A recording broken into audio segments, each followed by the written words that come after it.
Petrol بم پھینکے گئے ہیں۔ آپ کو یاد ہوگا وہ پٹرول بم بھی جو اٹھائے گئے تھے، اور بعد میں باقاعدہ طور پر جب ان کو اجازت ملی تھی سرچ آپریشن کی تو یہ پلاسٹک کی بوتلوں میں پٹرول بم لے کر گئے تھے۔ بہرحال اس میں کیا ہوا کہ ان کی جانب سے درخواستیں دائر کی گئی تھیں کہ جے آئی ٹی بنانے کا کوئی طریقہ درست نہیں ہے، اور ان کے پاس اختیار نہیں ہے جو نگران حکومت ہے کہ یہ جے آئی ٹی بنائے۔ تو وہ ہوا یہ تھا کہ اس جے آئی ٹی کو لاہور ہائی کورٹ نے یہ حکم دیا تھا، اور لاہور ہائی کورٹ کے حکم پر وہ جے آئی ٹی زمان پار گئی تھی، وہاں جا کے عمران خان کو شامل تفتیش کیا تھا، اور وہ اس میں حتیٰ کہ چلان وغیرہ بھی کمپلیٹ ہو چکا ہے۔ تو چونکہ وہ مکمل ہو چکا تھا، اب جو عدالت ہے ان کی جانب سے وہ تینوں جو درخواستیں وہ خارج کی گئی ہیں۔ جسٹس طارق سلیم شیخ صاحب کی سربراہی میں 3 رکنی بینچ نے 32 صفحات پر مشتمل فیصلہ جاری کیا ہے۔ تحریری فیصلہ میں کہا گیا کہ درخواستوں میں مقدمات کا ذکر کیا گیا وہ ابھی تک ابتدائی مرحلے میں ہیں، ان میں تفتیش ہونا ابھی باقی ہے، جس کے بعد تعین ہوگا۔ دہشت گردی کے مقدمات انتہائی پیچیدہ ہوتے ہیں۔ اگر پروسیکیوشن کے پاس دہشت گردی کے مقدمے میں ٹھوس شواہد نہ ہوں تو اس کا طریقہ کار بھی قانون میں درج ہے، اور پولیس کے پاس شواہد کم ہوتے ہیں اس وقت پولیس کے جب ملزم گرفتار ہوتے ہیں اس وقت پولیس کے پاس شواہد کم ہوتے ہیں۔ ابتدائی چلان جمع ہونے کے بعد تمام صورتحال واضح ہوتی ہے۔ ریاست کی ذمہ داری ہے کہ قانون کی حکمرانی قائم کرے۔ ریاست ہر شہری کے لیے انصاف کو یقینی بنائے۔ تحریر حکم نامہ میں کہا گیا کہ پروسیکیوشن کا محکمہ پنجاب کی انتظامیہ کے ماتحت ہے۔ عدالت پنجاب کابینہ کے فیصلوں پر کوئی تبصرہ نہیں کرتی، اور عدالت ان درخواستوں کو خارج کرتی ہے۔ اب چونکہ پاکستان تحریک انصاف کو چونکہ اس میں مزید جے آئی ٹی کی کوئی ضرورت ہی نہیں، اور اس میں جو جے آئی ٹی تھی وہ اپنا کام مکمل کر چکی تھی۔ پہلے تو ایک جے آئی ٹی تھی، اب تو درجنوں جے آئی ٹیز بن چکی ہیں جو 9 مئی کے واقعات سے متعلق۔ تو اس وجہ سے اب تو پاکستان تحریک انصاف کے لیے جے آئی ٹیز ہی جے آئی ٹیز ہو گئی ہیں۔ تو اب دیکھتے ہیں کہ ان جے آئی ٹیز میں کیا ہوتا ہے۔ دوسری جانب شیریں مزاری بڑے عرصے بعد آج سامنے آئی ہیں، اور وہ اسلام آباد ہائی کورٹ میں ان کو لایا گیا، وہ جو جہاں سے ویریفیکیشن ہوتی ہے وہاں لایا گیا، اور شیریں مزاری نے بیرون ملک جانے سے روکنے کی PNIL لسٹ میں شامل نام نکلوانے کے لیے اسلام آباد ہائی کورٹ سے رجوع کیا۔ شیریں مزاری نے اسلام آباد ہائی کورٹ میں درخواست بیرسٹر SNJ پریزادہ کے ذریعے دائر کی۔ پہلے سیاست چھوڑی، اب شیریں مزاری ملک بھی چھوڑنے کا منصوبہ ہے۔ شیریں مزاری نے پاکستان تحریک انصاف چھوڑنے کے بعد کہا تھا کہ 72 سال کی ہو گئی ہوں، اللہ تعالیٰ کی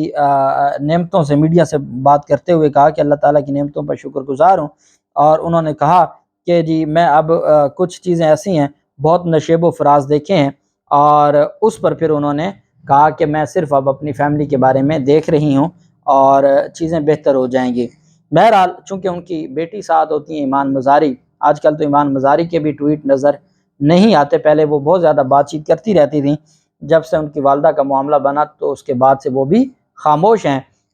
اور جو شیریں مزاری ہیں وہ ویسے خاموش ہیں۔ اب دیکھنا یہ ہے کہ عدالت چونکہ انہوں نے اپنی ویریفیکیشن کروا دی ہے، درخواست دائر ہو چکی ہے، تو اب آگے اس درخواست پر سماعت ہوگی، اور میرے خیال میں وہ کل سماعت ہوگی، اس میں عدالت کی جانب سے جو بھی رسپانس آتا ہے وہ میں آپ کے ساتھ شیئر کروں گا۔ پاکستان تحریک انصاف کے چیئرمین عمران خان کے خلاف 8 مقدمات تھے، ان 8 مقدمات میں عمران خان کو نامزد کیا گیا تھا۔ اس نامزدگی کے خلاف پاکستان تحریک انصاف کے چیئرمین نے جو عدالت میں مختلف شہروں میں مقدمات تھے، ایک مقدمہ میاں والی میں تھا، 2 مقدمات پنڈی میں تھے، 2 فیصل آباد میں تھے، اور ایک کینٹ لاہور میں مقدمہ تھا۔ عدالت میں آج سماعت ہوئی، اور عمران خان نے ڈائریکٹ عبوری ضمانتوں کی درخواستیں دیں کہ جی چونکہ پنجاب کی حدود میں یہ سارے مقدمات ہیں تو لاہور ہائی کورٹ مجھے ڈائریکٹ جو ضمانت دے، جیسے لاہور ہائی کورٹ نے سیشن کورٹ لاہور میں ضمانت کی بجائے لاہور ہائی کورٹ نے ڈائریکٹ ضمانت دی تھی ضلع شاہ کیس میں سیکیورٹی کی بنیادوں پر، اور جس طریقے سے ڈیرہ غازی خان کے مقدمے میں ڈائریکٹ ضمانت دی لاہور ہائی کورٹ نے، بالکل اسی طرح لاہور ہائی کورٹ سے رجوع کیا گیا تھا کہ اب چونکہ یہ دہشت گردی کی دفعات تھیں تو یہ جانا تھا معاملہ ڈویژن بینچ کے پاس، اور جب ڈویژن بینچ کے پاس جانا تھا تو ڈویژن بینچ نے پھر اس میں ہمارے آنریبل علی باقر نجفی صاحب بیٹھے ہیں، تو وہاں عدالت میں سماعت ہوئی تو علی باقر نجفی صاحب کی سربراہی میں 2 رکنی بینچ تھا، ان کے ساتھ جسٹس امجد رفیق صاحب تھے۔ تو وکلا نے کہا، پاکستان تحریک انصاف کے وکلا نے کہا جی کہ ہم اس میں عبوری ضمانت چاہتے ہیں۔ انہوں نے کہا جی عبوری ضمانت تو ہائی کورٹ نہیں دیتی، اس پر بتایا گیا کہ اسلام آباد ہائی کورٹ نے بھی مختلف مقدمات میں کچہری میں نہ جانا پڑے، اس وجہ سے عبوری ضمانتیں ڈائریکٹ دی تھیں، اور اسی طریقے سے لاہور ہائی کورٹ کے اپنے پریسیڈنٹ ہیں، انہوں نے دی ہیں۔ تو مہربانی کریں، اب ایک شخص کدھر جائے، وہ کیا کرے کہ وہ ایک دن فیصل آباد جائے، پھر گجرانوالہ جائے، اور پھر وہ میاں والی میں جائے، پھر راولپنڈی میں جائے، پھر وہ اسلام آباد اور لاہور میں جائے، تو وہ کیا کرے گا؟ تو آپ کے پاس سارے اختیارات موجود ہیں، عبوری ضمانت کا حق آپ کے پاس ہے، تو آپ عبوری ضمانتیں ڈائریکٹ دے دیں بجائے اس کے کہ ان مختلف جو شہروں میں جانا پڑے۔ بہرحال عدالت کی جانب سے وکلاء نے آرگومنٹس کیا، اور عدالت نے، چونکہ عدالت نے کہا کہ جب سوال کیا گیا میاں والی میں، تو عدالت نے کہا میاں والی کا تو آپ کی حکومت نے بہت اچھے روڈز بنا دیے، چونکہ علی باقر نجفی صاحب بھی میاں والی سے ہیں، انہوں نے کہا اب تو آپ نے سی پیک کے ساتھ اس کو جوڑ دیا ہے، تو میاں والی کے روڈز بھی ٹھیک ہیں، باقی شہروں کے روڈز بھی ٹھیک ہیں، تو آپ جا سکتے ہیں، اتنا اس میں کوئی مسئلہ نہیں ہے۔ بہرحال فیصلہ محفوظ ہوا، اور فیصلہ محفوظ ہونے کے بعد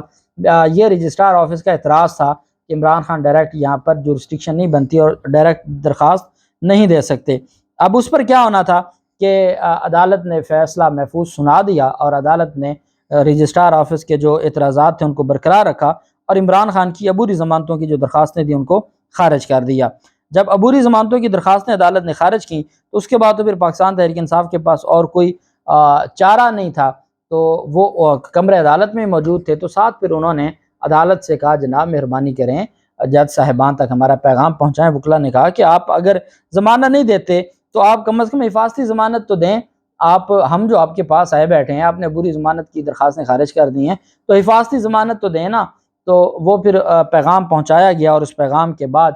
بینچ، معزز بینچ دوبارہ تشریف لائے واپس، اور عدالت نے، علی باقر نجفی صاحب نے ریمارکس دیے کہ جو آرمی تنصیبات پر حملہ کیسز کی سماعت گجرانوالہ، فیصل آباد، راولپنڈی اور میاں والی کی عدالتوں کے بجائے لاہور ہائی کورٹ میں استدعا مسترد کرتے ہوئے علی باقر نجفی صاحب نے دوبارہ کہا خان صاحب آپ روٹ بنا لیں، تو اس پر عدالت نے کہا روٹ لے لیں گے، اللہ پاک ہمیں سرخرو کرے گا، اور اتنے میں پھر عدالت نے 2 ہفتوں کی حفاظتی ضمانت منظور کر لی۔ یہ وہ 7 مقدمات ہیں جو مختلف شہروں میں ہیں، اور ان مقدمات میں عبوری ضمانت خارج کی، پھر عدالت کو استدعا کی گئی، عدالت سے کہا گیا کہ جناب آپ تو بیٹھ گئے، تو ہم نے تو آپ نہ دیں، اب ہمیں آپ کم از کم جو حفاظتی ضمانت تو دیں، تو حفاظتی ضمانت کے لیے پھر عدالت نے ان کو 2 ہفتوں کا ٹائم دیا۔ اب اہم چیز یہ ہے کہ اگر تو عدالت ان کی عبوری ضمانت خارج کرنے کی جو درخواست ہے اس پر فیصلہ دیتی ہے، تو پھر عمران خان کو سپریم کورٹ آف پاکستان میں جائیں گے، چونکہ عمران خان کی جسٹس امجد رفیق صاحب کے پاس پہلے ہی ایک کیس پینڈنگ ہے